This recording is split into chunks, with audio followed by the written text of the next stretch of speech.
Hello there, welcome to our news program. You're watching Natural Television from Ankara in Turkey. My name is Sauda Mganga. I'll bring to you our news headlines. The students in Turkish school adopt stray cat called Namik. A stray cat was adopted by over 600 students at a school in central Turkey. A total of 623 students of Namik Kemal Secondary School are looking after the cat named after their school, Namik. The school administration and students raised money to call a veterinary doctor for Namik's necessary vaccines. 1-year-old Namik's animal ID card features the name of the school as the owner. School principal Enes Günay said that a winter weather conditions are harsh in Eskişehir. They wanted to keep Namik temporarily at the beginning, but the cat did not want to leave the school. Turkey as the world's highest humanitarian aid distributor. Turkey is the world's highest humanitarian aid distributor by spending more than $8 billion across the world. Turkish Red Crescent head Kerim Kinik said during his organization's Ordinary General Congress in northwestern Edirne province on Sunday. Continuing with the Turkish Red Crescent, it performed humanitarian aid activities in 147 countries. Turkish Red Crescent head Kerim Kinik speaks during the organization's Ordinary General Congress in northwestern Edirne province on Sunday. He added Turkish Red Crescent has distributed humanitarian aid to 23 million people in more than 40 countries in the last year. He added that Red Crescent has performed humanitarian aid campaigns in 147 countries since it was founded.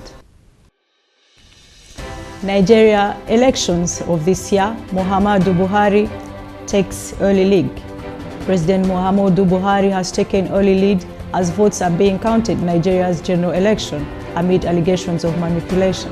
Mr. Buhari has won 7 of Nigeria's 36 states, while his rival Atiku Abubakar took 4 states and the capital of Abuja.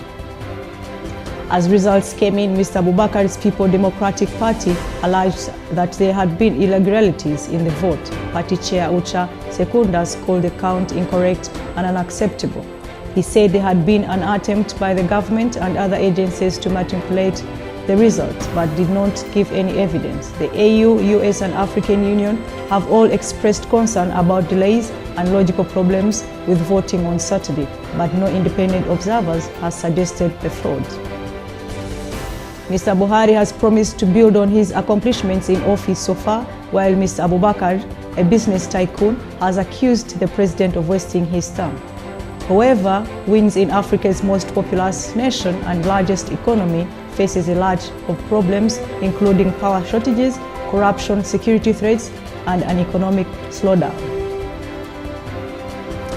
Bashir's state of emergency fails to end Sudan protests. Sudanese President Omar Hassan al-Bashir declared a state of emergency on Friday in an attempt to end a 10-week uprising that threatened to bring an end to his 30 years in power. However, if anything, the protests have gathered momentum since the declaration, and on Monday he banned protests and public gatherings. Mr. Bashir's declaration was widely anticipated, and protesters had already taken to the streets before his speech on Friday and continued as he was speaking. The security forces have resumed firing live ammunition at protesters. According to the opposition sources, they say 3 people were injured with gunshot wounds on Sunday.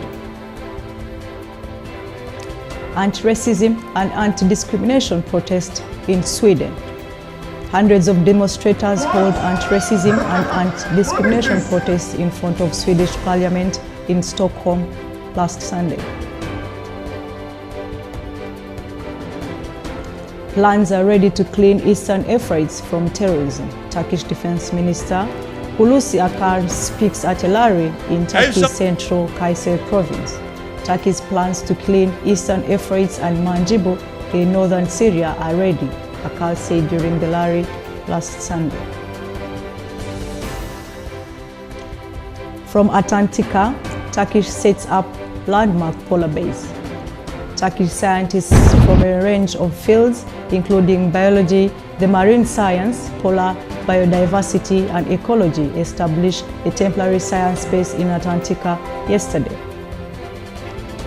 Earlier this month, the Turkish team led by scientist Burcu Özsoy, Turkey's second team to the frozen continent, traveled to Atlantica for a 30-day expedition. The current expedition follows up on 2016 when the first ever Turkish team of researchers, including doctors, botanists, geologists, and oceanographers from 7 universities, traveled to Atlantica to study the impact of climate change. The current exhibition is supported by the Turkish Presidency, the Industry and Technology Ministry, and Istanbul Technical University's Polar Science Research, along with other Turkish universities. Turkish Foreign Minister attends Geneva Conference on Disarmament. The Turkish Foreign Minister Mevlut Çavuşoğlu addresses the Conference on Disarmament during the 40th session of UN Human Rights Council and Address Conference on Disarmament yesterday in Geneva, Switzerland. Gazanians rally for release of jailed women in Israel. Palestinian women staged a demonstration in solidarity with detained females in Israel prisons outside the office of the International Committee of the Red Cross in Gaza City on Monday. Dina El Hula of Islamic Jeddah Group speaks during the demonstrations. Chagos Islands dispute. The UK obliged to end control, or they should end its control of the Chagos Islands in the Indian Ocean as rapidly as possible. The UN's highest court has said Mauritius claims it was forced to give up the islands, now a British overseas territory, in 1965 in exchange for independence, which it gained in 1968. The International Court of Justice said that islands were not lawfully separated from the former colony of Mauritius. The UK Foreign Office said this is an advisory opinion, not judgment. It added it would look carefully at the detail of the opinion, which is not legally binding. The UK has previously said it will hand the islands back to Mauritius when they are no longer required for defense purposes. India launches airstrikes on Pakistan-based militants. India says it has carried out an airstrikes against militants following a suicide bomb attack early this month. Foreign Secretary Vijay Kohali said the strikes targeted Balakot, but it's not clear if that is Pakistan or Pakistani-administered Kashmir. He said several militants were killed, and Pakistan said it scrambled fighter planes in response. The move represents an escalation of hostility between the two nuclear-armed neighbors. Mr. Gokhan told a news conference that the strikes had targeted the militant group Jaish-e-Mohammed. The latest incident follows a suicide attack on an Indian security convoy in Pulwama, an Indian-administered Kashmir, early this month. North Korea's Kim Jong-un arrives in Vietnam after a 4,000-kilometer journey. North Korea leader Kim Jong-un arrived in Vietnam ahead of a summit with US President Donald Trump. The second US-North Korea summit follows a historic first round of talks in Singapore last year. Ceremonial guards and flag-waving crowd had lined a red carpet laid out for him as he arrived at Dong Dang border station in the morning. He then took a car in the capital city of Hanoi, where heavy security and flag-waving crowds were waiting for him. At Dong Dang, security guards, officials and cameramen crowded Mr. Kim and his party as they disembarked from the train and were ushered into a waiting car. His trademark team of black-suited bodyguards were waiting for him at the station, and as his car pulled away, they briefly ran alongside it. He is thought traveling with his sister Kim Yong-jong and other of his key negotiators, General Kim Jong-chol, both families' faces from the last summit with Mr. Trump. George Pell, a cardinal found guilty of sexual offences in Australia. Cardinal George Pell has been found guilty for sexual offences in Australia, making him the highest-ranking Catholic figure to receive such a conviction. Pell abused two choir boys in the room of Melbourne Cathedral in 1996, a jury found he had pleaded not guilty. The verdict was handed down in December, but it could not be reported until now due to legal reasons. Pell is due to face sentencing hearings from Wednesday. He has lodged an appeal against his conviction. As the Vatican treasurer, the 77-year-old Australian was one of the church's most powerful officials. His trial was heard twice last year because the first jury failed to reach a verdict. Second jury anonymously convicted him of one charge of sexuality, penetrating a child under 16, and 4 counts of committing an incident act on a child under 16 years. Iranian TV series to be shot in southern Turkey. Interviews with Iranian director Jawad Afshar, Iranian producer Mustafa Sultan, and Turkish producer Eda Sudmei in Antalya, Turkey last Sunday. Turkey eyes second train on Eastern Express route. Turkey is looking into starting another train for tourists traveling to the country's east after reaching or receiving complaints that tickets of the Eastern Express are always sold out. Let's organize another train which will be suitable for this purpose so tourists can travel by this train. The Eastern Express can continue running, then the train can be used by tourists, Culture and Tourism Minister Mehmet Nuri Elsoy said. During Monday's travel on the Eastern Express, Elsoy said that this train was not designed for tourism, but only to transport passengers in the snowy weather. Because of the famous through social media posts of passengers, he said, adding that tickets are sold out months before the journey. He added that he will hold talks with Transport Minister Mehmet Jahid Turhan to arrange another train on the same route. Tourism trains across the globe have some famous destinations.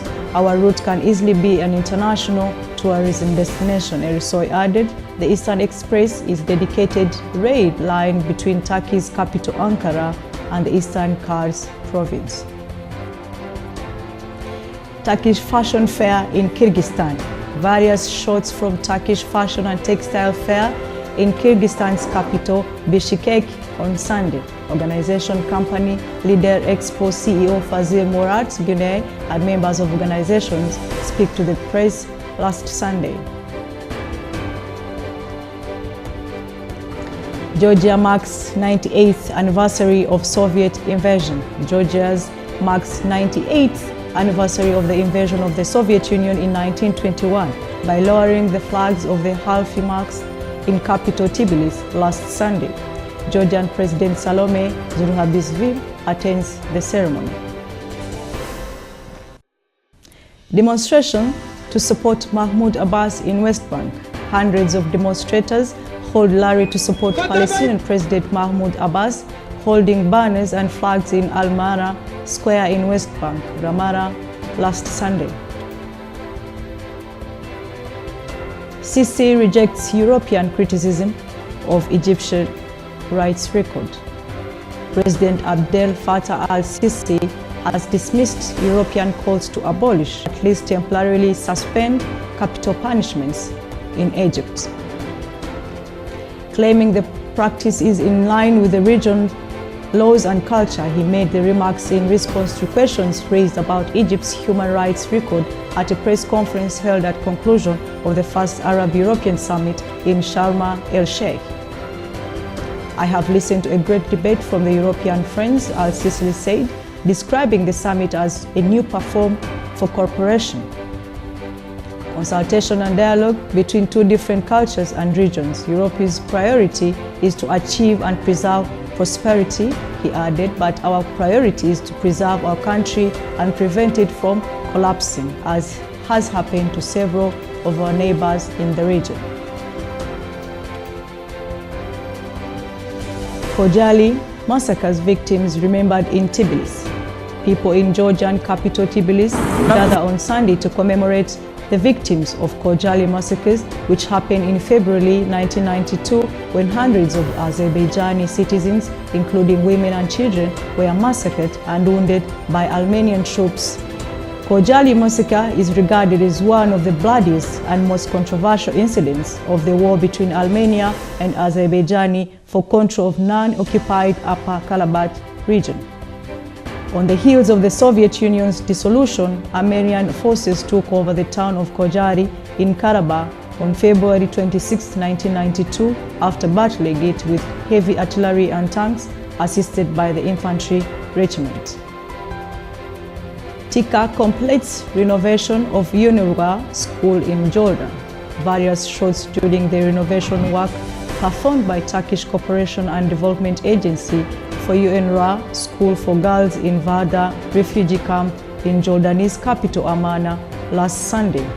Kursad Mahat, TICA's coordinator in Jordan, speaks to the press about the renovation work. Organ donor law named after Mark Sankela set to pass in England. Plans to change the rules on organ donation concepts in England are set to clear their final hurdle in Parliament.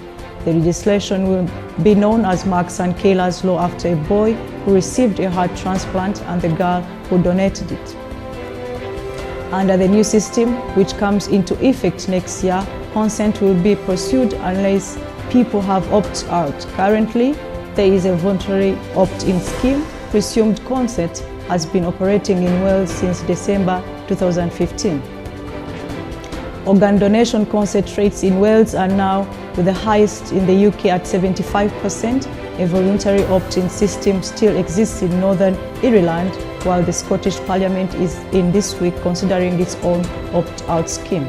Governing ministers argue the change in the rules in England would save up to 700 lives a year by increasing the number of organs available. Tesla's Elon Musk may be in contempt over tweet. The US financial regulator has asked a New York judge to hold Tesla boss Elon Musk in a contempt for violating a settlement over social media comments. The move by the Securities and Exchange Commission comes after he tweeted about the car firm's production. Last year, Mr. Musk agreed that he would not make statements about Tesla's financial performance without prior agreement with the company. That settlement followed his tweet in August about taking Tesla private. There was no immediate comment from either Tesla or Mr. Musk on the move. Hayabusa, the second asteroid image shows touchdown marks. A new image from Japanese Hayabusa second spacecraft reveals a dark splotch where it touched down on the surface of an asteroid last week.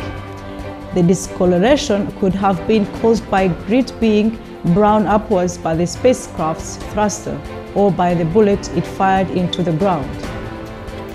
The purpose of the touchdown on asteroid Ryugu was to collect samples of rock for eventually deliver to Earth. Hayabusa 2 arrived at Ryugu in June 2018 and a 3.2 billion kilometer journey to the Earth. Thank you for watching our news program today. You can still take our programs from YouTube channel or send us messages on the WhatsApp number written on your screen. My name is Sauda Mganga, Natural Television, Ankara in Turkey.